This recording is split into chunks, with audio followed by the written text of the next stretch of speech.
ನಮಸ್ತೆ. ನಾನು ವೈದ್ಯ ಸಮರ್ಥ ಪಿ ರಾವ್, ಅಮೃತ ಆಯುರ್ವೇದಿಕ್ ಸೆಂಟರ್ ಬಸವನಗುಡಿಯಲ್ಲಿ ಪ್ರಾಕ್ಟೀಸ್ ಮಾಡ್ತಾ ಇರೋದು. ಈ ಸಂಚಿಕೆಯಲ್ಲಿ ಶೂಲ ಅನ್ನೋ ಒಂದು ಕಾಯಿಲೆ. ಶೂಲ ಅಂದರೆ ಹೊಟ್ಟೆ ನೋವು. ಹೊಟ್ಟೆ ನೋವು ಬರೋದಕ್ಕೆ ಸಾಕಷ್ಟು ಕಾರಣಗಳಿದೆ.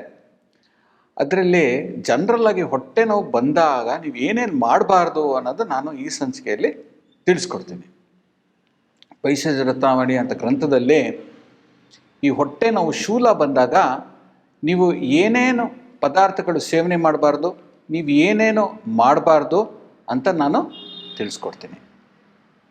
ಮೊದಲನೇದಾಗಿ ಆಯುರ್ವೇದ ಏನು ಹೇಳುತ್ತೆ ಅಂದರೆ, ರಾತ್ರಿ ಹೊತ್ತು ಜಾಗರಣೆ ಮಾಡಬಾರ್ದು. ಹೊಟ್ಟೆ ನೋವಿದ್ದರೆ ರೆಸ್ಟ್ ಮಾಡಬೇಕು, ಜಾಗರಣೆ ಮಾಡೋದು ಮಾಡಕೂಡ್ದು. ಸಾಕಷ್ಟು ಥರದ್ದು ಹೊಟ್ಟೆ ನೋವುಗಳು ಬರುತ್ತೆ.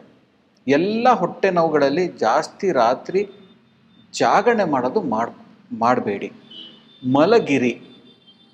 ಇನ್ನೊಂದು ಅದ್ರ ನಂತರನೇ ಏನು ಹೇಳೋದು ಅಂದರೆ, ಜಾಗರಣೆ ಮಾಡೋದ್ರಿಂದ ಕೂಡ ಈ ಗ್ಯಾಸ್ಟ್ರಿಕ್ ಜ್ಯೂಸಸ್ಸು ಇವೆಲ್ಲ ಜಾಸ್ತಿ ಸೆಕ್ರೀಷನ್ ಆಗುತ್ತೆ. ನೈಟ್ ಶಿಫ್ಟ್ ಮಾಡ್ತಾ ಇದ್ದೀರಾ, ನಿಮಗೆ ಜಾಸ್ತಿ ಹೊಟ್ಟೆ ನೋವುಗಳಿರುತ್ತೆ ಅಂದರೆ ಈ ನೈಟ್ ಶಿಫ್ಟು ಮಾಡೋದ್ರಿಂದ ಈ ಹೊಟ್ಟೆ ನೋವು ಕೂಡ ಜಾಸ್ತಿ ಆಗುತ್ತೆ.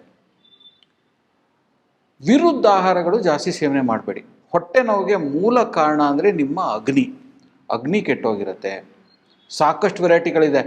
ವಾತಜ, ಪಿತ್ತಜ, ಕಫಜ, ಸನ್ನಿಪಾತಜ, ದ್ವಂದ್ವಜ, ಆಮಜ, ಶೂಲ. ಅತಿಯಾಗಿ ಆಹಾರ ಸೇವನೆ ಮಾಡಿ ಡೈಜೆಷನ್ ಸರಿಯಾಗಿ ಆಗ್ತದೆ, ಪರಿಣಾಮ ಶೂಲ. ಸೊ ಈ ಥರದ್ದು ಸಾಕಷ್ಟು ವೆರೈಟಿ ಶೂಲ್ಗಳಿದೆ. ಎಲ್ಲ ಶೂಲ್ಗಳಲ್ಲಿ ರಾತ್ರಿ ಜಾಗರಣೆ, ನೈಟ್ ಶಿಫ್ಟ್ಗಳು ಮಾಡೋದು ಅಪಥ್ಯ.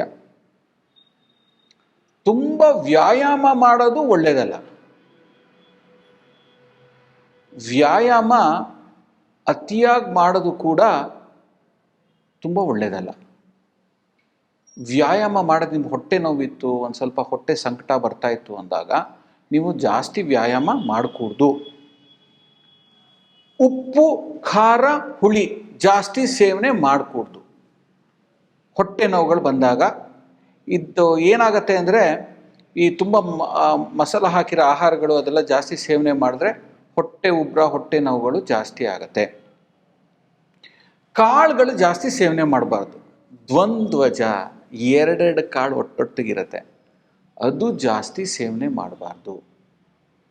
ಅದು ಜಾಸ್ತಿ ಸೇವನೆ ಮಾಡಿದಾಗ ಏನಾಗುತ್ತೆ ಅಂದರೆ ಹೊಟ್ಟೆ ನೋವುಗಳು ಎಲ್ಲ ಕೂಡ ಜಾಸ್ತಿ ಆಗತ್ತೆ. ವೇಗ ಧಾರಣೆಗಳು ಜಾಸ್ತಿ ಮಾಡಬಾರ್ದು.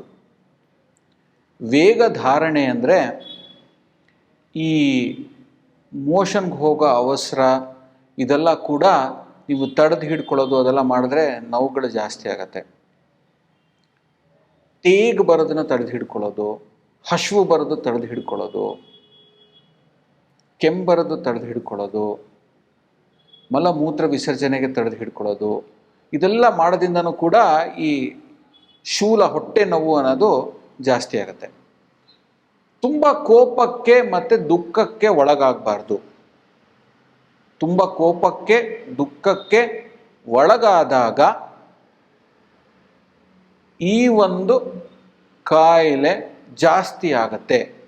ಸೊ ಆದಷ್ಟು ಈ ತುಂಬ ಇಮೋಷ್ನಲ್ ಅಪ್ಸೆಟ್ಸು ಇದೆಲ್ಲ ಮಾಡ್ಕೊಬಾರ್ದು. ಆರ್ಗ್ಯುಮೆಂಟ್ಸ್ ತುಂಬ ಇರುತ್ತೆ ಮನೆಯಲ್ಲಿ, ಅವಾಗಲೂ ಕೂಡ ಏನಾಗುತ್ತೆ ಅಂದರೆ ಈ ಹೊಟ್ಟೆ ನೋವು ಜಾಸ್ತಿ ಆಗ ಒಂದು ಸನ್ನಿವೇಶ ಬರುತ್ತೆ. ತುಂಬ ಹುಳಿಯಾಗಿರೋ ಪದಾರ್ಥ ಜಾಸ್ತಿ ಸೇವನೆ ಮಾಡಬಾರ್ದು. ಬಿಸಿಲಲ್ಲೂ ಕೂಡ ಜಾಸ್ತಿ ನಡಿಬಾರ್ದು. ವ್ಯಾಯಾಮ, ಬಿಸಿಲಲ್ಲಿ ನಡೆಯೋದು, ಜಾಗರಣೆ ಮಾಡೋದು,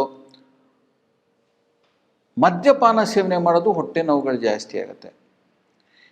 ಹೊಟ್ಟೆಯಲ್ಲಿ ಅಲ್ಸರ್ಗಳು ಇವೆಲ್ಲ ಬಂದಾಗ ಮದ್ಯಪಾನ, ಖಾರವಾಗಿರೋದು ಸೇವನೆ ಮಾಡೋದು, ಮೊಸರು ಜಾಸ್ತಿ ಸೇವನೆ ಮಾಡೋದು, ಇದೆಲ್ಲ ಏನು ಮಾಡುತ್ತೆ ಅಂದರೆ ಹೊಟ್ಟೆ ನೋವು ಜಾಸ್ತಿ ಮಾಡುತ್ತೆ. ಅದಕ್ಕೆ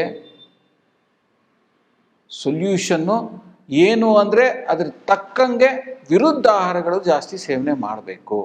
ಅದು ನಾನು ಮುಂದಿನ ಸಂಚಿಕೆಯಲ್ಲಿ ತಿಳಿಸ್ಕೊಡ್ತೀನಿ. ಈ ಸಂಚಿಕೆಯಲ್ಲಿ ಅತ್ಯುತ್ತಮವಾಗಿ ಇಂಪಾರ್ಟೆಂಟ್ ಆಗಿರೋ ವಿಚಾರ ಏನು ಅಂದರೆ, ಈ ಶೂಲ ಬಂದಾಗ ವೈದ್ಯರನ್ನ ಸಲಹೆ ತಗೊಳ್ಳಿ. ಶೂಲಕ್ಕೆ ಹಲವಾರು ಕಾರಣಗಳಿರುತ್ತೆ. ಅದನ್ನು ವೈದ್ಯರ ಹತ್ರ ಪರೀಕ್ಷೆ ಮಾಡಿಸ್ಕೊಳ್ಳಿ, ಅದಕ್ಕೆ ತಕ್ಕಂಗೆ ಚಿಕಿತ್ಸೆ ತಗೊಳ್ಳಿ. ಆಮೇಲೆ ಈ ಅಪಥ್ಯಗಳನ್ನ ಫಾಲೋ ಮಾಡಬೇಡಿ.